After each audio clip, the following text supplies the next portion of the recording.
Welcome back to. Oh yeah, right. We're live. Yep. I'm not the host here. Welcome back to another edition of Hydro. Oh no, the Anco Show Baseball Edition. We're back with baseball content, previewing each division leading up to our eventual just full on prediction show. Today we are going to talk the AL West. uh, Kendall has informed me before we start recording that this is going to be a tight race. He thinks it's going to be a very close division. Um, I'm excited to talk about it and pay attention to it. I just saw a name on here. We're going to talk about the Angels first. Spoiler alert. I didn't realize he was on the Angels. Uh, but we'll get there here in a second. Um, I yeah, already know who I'm you're ready. talking about. What do you think? Solar power. No, actually, I knew he was Oh, on there. all I right. knew he was on there. I knew. But okay, let's just dive into the Angels. So the Angels last year they lost Mike Trout. I believe it halfway through the season. I can't remember. Um, Uh, it was about it was about 2 months into the year. Yeah. yeah, 63-99 last year. So the Angels doing Angel things. And for those of you who don't know ball, they had Mike Trout, who is regarded as one of the best baseball players in history. To some, I'm a hater. And then they had Shohei Ohtani at one point, and they're poverty. But they this team on paper, based on what I see, nothing really screams out great team. Obviously, Mike Trout is the key here. Trout moved to right field to preserve his health, which I get, I guess, but I mean, does it really preserve his health? I don't think so. I think if you want to really preserve his health, get him on DH. But I get it; he wants to play out in the outfield. But the key to this Angels team is Mike Trout staying healthy. Will they be a playoff team? No. But will they be a better team with Mike Trout on the field? Of course. But maybe you can give a positive take about the Angels, or maybe you can just say that they're going to stink. Um, Something positive I can say is if Mike Trout is out there and he's in the lineup, I do think this lineup can be kind of slept on. I like Taylor Ward. He's a solid player. Renjifo's a solid player. You got Trout at 3. You got massive pop Jorge Soler at 4, which I like that ad because whenever Trout's playing, you can't really pitch around him as often now because if you pitch around him, you're going to put a runner on for one of the best power hitters in baseball. So I do like that addition. Logan O'Hoppe is okay.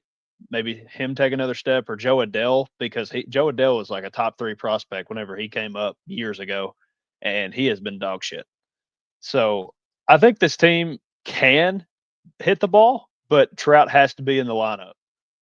And this team, as a front office perspective, I don't think they know whether they want to full on rebuild or somehow replace Shohei and try to go for it again. Because if you go out and you get Jorge Soler, and you go out and you sign Yusei Kikuchi, which I'll talk about in a minute, you're showing that you're trying to bring in players that have been good in the past, that have had good seasons. And I just don't get it. Like if you're going to rebuild, why even sign him? Trade Trout. He's over 30 years old now, and he's got injury problems, as we all know. A contender will give him a lot of. They'll give you some compensation for him to be a DH to go hit for a contender. They'll do it. But the pitching, I mentioned Yusei Kikuchi and Tyler Anderson at the top. They're solid. They're solid pitchers, but if they're your 1 and 2, you're in trouble. This team cannot pitch to save their life, and I feel like this could be the year Trout gets traded as long as he can stay healthy enough to get to the deadline. If he can get to the deadline, I think Trout will be playing for a different team in the second half. Do you think he wants to be traded?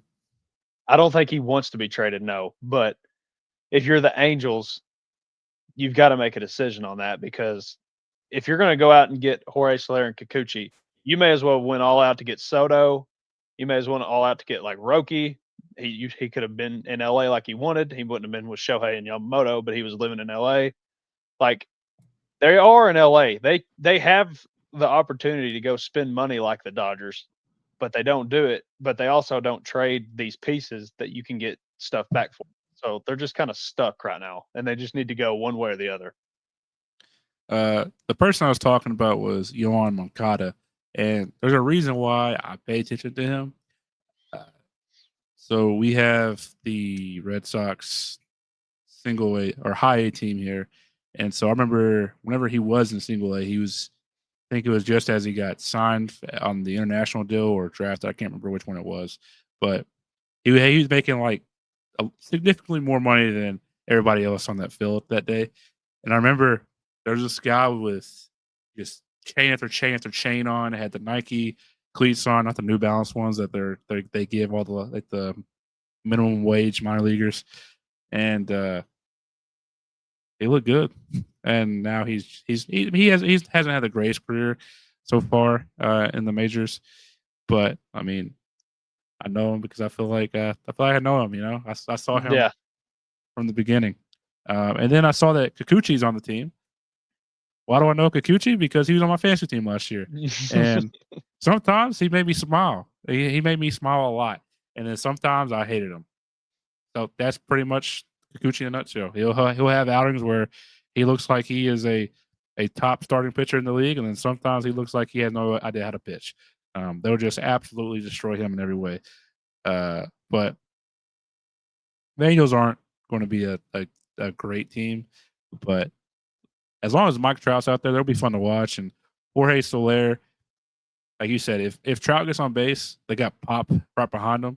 So I mean, there's a chance for RBIs and runs finally. Yep. But that could be a big sleeper in fantasy for all the fantasy players. Jorge Soler, as long as Trout is playing, him batting in front of Jorge could boost Jorge's fantasy value by a lot. For sure. Also, they're not going to just, like you said, they're not just going to walk Trout anymore. So no, you can't. All right, ready to move on to the Astros. Like I said, this is all in the previous episode. This is in alphabetical order, not how we think it's going to go down. So let's talk about the Astros.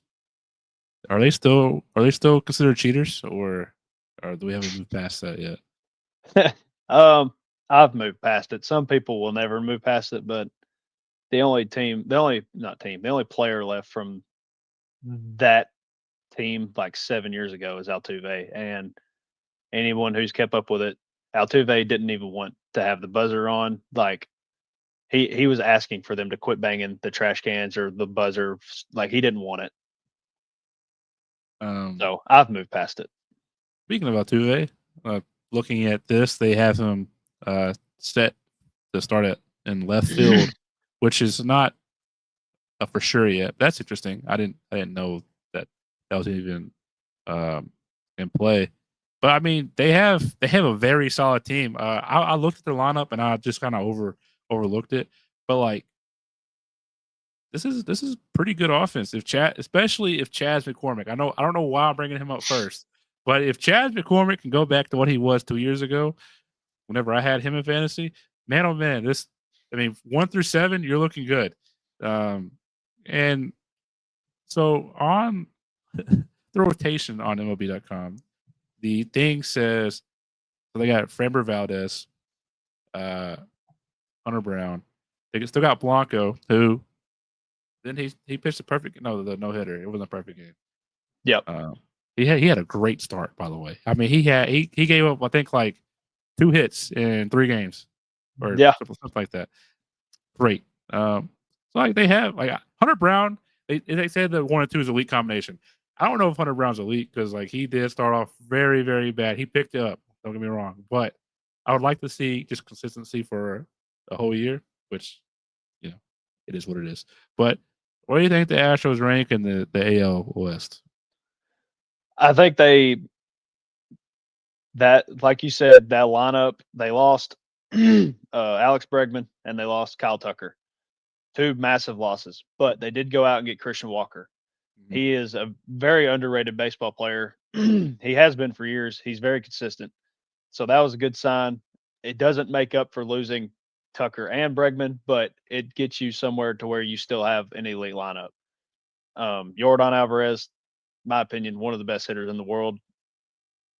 You could say whatever you want about his fielding, but He'll go first round in our fantasy draft. yes, absolutely. And the pitching, they have a good three, like you said. If they can just get to the playoffs, all you're going to be pitching is 3 or 4, depending on how you want to play it. So if they can get to the playoffs, they have a very good 3, as long as Hunter Brown can be consistent. So this team's going to be right in the middle of it again. It's going to be a tight race between the Astros and 2 teams that we'll talk about here in a minute, but they'll shape up 1 through 3. If I had to pick right now, I say they'll finish second. Yeah, and speaking of one of those 2 teams that might battle the Astros, we're talking about the Athletics here, right? They're next. They're next on the list. There are some very familiar names to me because I had a couple of these guys in fantasy last year. In fact, I had a lot of them in fantasy. I think I had JJ Bleday. I had Shea Langeliers. I had JP Sears. But this isn't a good team. I think they are the Sacramento A's this year, right? They're playing Sacramento. Yeah. Mm-hmm. Do you think this team will show any promise? I know they got like good young players, but this isn't a year where they take like a step in like playoff talks, right? No. You're right. They do have some good young players. The big question is going to be whether they actually hang on to them or trade them like they always do. They like to get rid of them. They do. They once upon a time, if people remember, they had a team of Matt Olson, Matt Chapman, whenever he could actually hit, and Sean Murphy. And they had a pitching staff of Sean Manaea, who was good. Cole Irvin was good for the A's. And I feel like I'm forgetting one, but they had a good team. They were in the playoffs. That wasn't that long ago. And over the last few years, they've become a joke. So people like Lawrence Butler, JJ Bleday, Shea Langeliers, find a way to hold on to them and just keep building on it. I do think they'll win more games than they did last year, but it ain't going to be very much. But as long as they can hold on to their players, I can see what they're doing. Yeah, I think also Brent Rooker is somebody that you got to keep your eye on as well. But as far as rotation goes, it's not it. It's not good. No. That's why we didn't talk about it. But nope. We mentioned JP Sears. He was like the last pick in my draft. I was like, you know what, he'll be solid. He wasn't. And I don't think the A's are going to be in the playoff hunt at all. But I just wonder how many people are going to show up for the games, and I wonder how much the ticket prices are going to be this year. I'd say to start out, that stadium's going to be empty if I had to guess. But then I honestly think if some of them young guys can start playing well, I think you might see a little bit of a turnout. Not great, but a little bit. Well, I'm actually curious where they're even playing at. I know obviously they're playing in Sacramento, but what stadium are they playing at? Sutter Health Park in Sacramento. What is Sutter Health Park? Because I have no idea. Is it like a soccer stadium? Is it? No, it's a baseball field. Oh, it's the home of the Sacramento River Cats. Capacity is at max. No, yeah, 10,000. Boy, oh boy, they're going to take some losses. They're not going to try to spend any money whatsoever.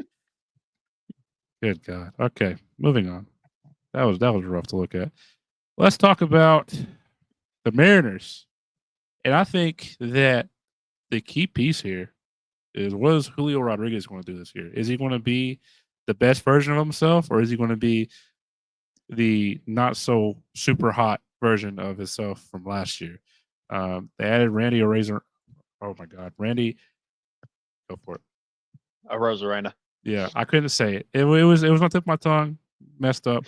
They added him, which if you like him, if you're a fan of him, you think it's a good pickup. If you're not a fan of him, you're indifferent. But the rotation, I think super solid. I think it's super solid. Led by Luis Castillo, Logan Gilbert, George Kirby. They also got a fan favorite in our group chat, Brian Woo. Woo! Yeah, there you go. What do you think about the Mariners this year? I think they got a solid rotation too, buddy. We talked about the D-backs and the Dodgers on last episode, but if I was to name a third best rotation in baseball, it would 100% be this one. I think Luis Castillo is a good ace, not a great ace, but he's a good ace. But their rotation comes from depth because Logan Gilbert is not that far off of Luis Castillo, if at all. George Kirby, believe 2 years ago it was, he had a great year. Last year he had a good year. It took a small step back. And then Bryce Miller and Brian Wu are young studs that are upcoming. And I think the big question here is Luis Castillo was in some trade talks last year, and he's been in some trade talks again in the offseason. They haven't moved him yet. I don't know if they will, but if they can hang on to him, you cannot complain about this rotation. Question about this team is the lineup. They are going to go as Julio Rodriguez goes. So if you get the Julio that you got his rookie year, I think this team will win the division. I think if you get the Julio you got last year, I think they'll finish third among these teams. But Randy was a good pickup. Gives them some kind of help. But they're mainly going to go as Julio goes. So he is obviously one of the best, more exciting young players in baseball, but he's also 100% their X factor. Randy Arozarena. My nose is stuffy. I couldn't get the Arose part out. I couldn't transition from that part to the Z, so I just struggled. So one thing about the rotation though, they don't have a lefty in the rotation, Nope. Which could be a problem. Might not be a problem. We'll see. They were, what were they last year? They were 85 and 77. They just missed the playoffs. It looks like, yeah, because the Tigers got the wild card, Royals got the wild card with 86 ones. They just missed it, and I think that's partly due to Julio Rodriguez's performance from last year. He's like their guy, and he just looked lost at times. We'll call it a sophomore slump. Next up, and this time I'm gonna say last, but definitely not least, the Rangers, who seem to be like very consistent. They're like very, very stable. I think they're a pretty good organization. They're ran properly. The biggest question, as I'm looking through this team, there are names that you know and love: Marcus Semien, Corey Seager, Adolis Garcia, Jacob DeGrom. Is he going to stay healthy? Because if he does, what does he have? I don't know, what does he have left? Because he's not young, but he's not like super old yet. But like after injury after injury, what do you have left? And I think he's going to play a big part, and if this team's going to be elite or like a great team. So where do you see the Rangers this year? This is actually my pick to win the division, and I'll explain why. You got in their lineup the first five names. I think anybody who pays attention to baseball, you're going to recognize. You got Semien, Seager, Wyatt Langford, who was a massive prospect, had a good rookie year, Adolis Garcia, Jock Peterson. Those are all. If you're a baseball household, those are household names. Josh Jung is a very good player. Jake Burger is he's probably the worst player in this lineup, but he's batting seventh. Jonah Heim, I think, is a very underrated catcher. And Evan Carter has fantastic speed, great glove. He just needs that bat to come up. So I think this lineup can stack up with just about anybody that's not named the Dodgers. I think they're right there. Their pitching, let's say DeGrom in this equation pitches 2 months, and then whether it's injury or rest, I think they may shut him down for a couple months. And then towards the end of the year, they're going to ramp him back up. And I think that's, given this lineup, I think that's all you need because you still got Eovaldi. He's solid. You got John Gray, who is solid. and they signed Tyler Miley, which is also solid. And they've got 2 young prospect studs that if they do want to shut DeGrom down, but not like make it just say he has like a forearm straight or something, make it look like they're not doing that. You got Kamar Rocker and Jack Leiter in the minors that can come up and pitch and just see what they got. So I like this team a lot. I don't think it was a fluke they won the World Series 2 years ago. I think it was more of a fluke last year that they didn't have a winning record because DeGrom got hurt and Corey Seager got hurt. And I think So Wyatt Langford got hurt for a little bit too. correct me if I'm wrong. DeGrom didn't play last year, did he? I don't think so. So he missed 2 years for Tommy John. Because like I'm looking at Fox because I wanted to see. Oh no, yeah, he didn't pitch last year. He got hurt the 22nd of March of last year. So right after our draft. That sucks. But yeah, coming into baseball, like learning it again because obviously I was out for a while. DeGrom was like a name that very popular name when it comes to like pitchers who are exciting. And the baseball is a lot better when he's in there and he's healthy. And it sucks to see like some of these players like DeGrom and then you got Trout, player like that make the game better that just suffer from injuries. Pitching sucks because at some point it feels like everybody goes through like a Tommy John at some point. It's just the way their arms work. Yeah. But DeGrom has been hurt by quite a few more times than most pitchers. And I would like for him to come out and have like a great season. Maybe like you said, at some point in the season you kind of like relax. Hey buddy, maybe they have a plan already in place where it's like, hey, we're gonna no matter what happens, we're gonna rest you at some point. If you make it up until like June, maybe the All-Star break, you want to sit for like a month. We're gonna do light throwing for a month, and then we'll ramp you back up as we get closer to October. And I think that'd be smart. Obviously, injuries can happen at any point, but I want DeGrom to get out there because if he goes down, Eovaldi's solid, but I'd much rather have DeGrom as my ace. Yeah. So yeah. So let's wrap up this episode. Real quick. I want it real quick. My little bit of a kind of a different bold prediction here. We're gonna go like more of what relates to us. I think everybody in their lineup 1 through 9 gets drafted this Saturday. 1 through 9. So I think they're all going to get drafted by somebody. I think that's how deep their lineup is. I think the only question mark would probably be Jake Burger. Oh, Evan Carter. I think Evan Carter will get drafted. We'll see. We'll see. He's a fringe, but we'll see. The draft is Saturday. We'll record at some point next week. We will try our best to remember and then update you guys on what happens with that one. All right. So as we wrap up this episode, we're going to do the same thing we did for the NL West. This time we're using FanDuel because Bet365 just wasn't doing its thing.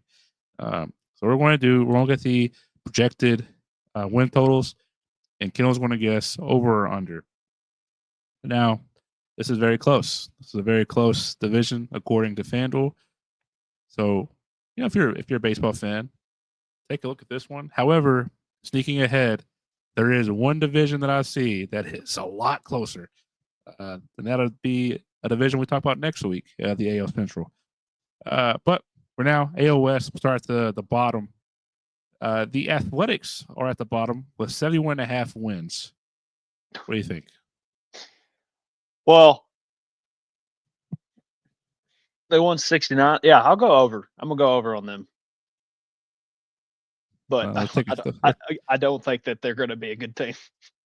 I'm just thinking about the financial plan here because you take them out of Oakland. Granted, there wasn't anybody there watching the games anyway. You move. I guess the operations might be cheaper now because you're not operating at an MLB stadium. So who cares? But man, they're losing a ton of money this year. Next up, the Angels, 72.5. Under. All right. And then here's where it gets fun. Rangers, 85.5. Over. Mariners 85.5.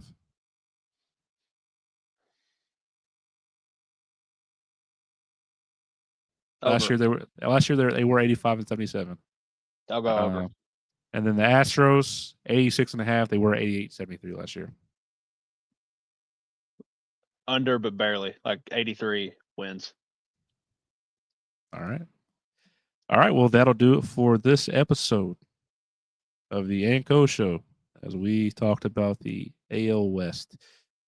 Baseball's back, and for me, I'm glad to get back into it because FanDuel Sports Network has allowed me to watch Braves games this year, so I'll be back into baseball. Thank God for Hell that. yeah, buddy. Welcome back, baby. Yeah. Glad to be part of the group again. But yeah, we got the NL Central, AL Central up next. B Rich, if you're watching, let us know because your guys are right there. I think I'm pointing in the right direction.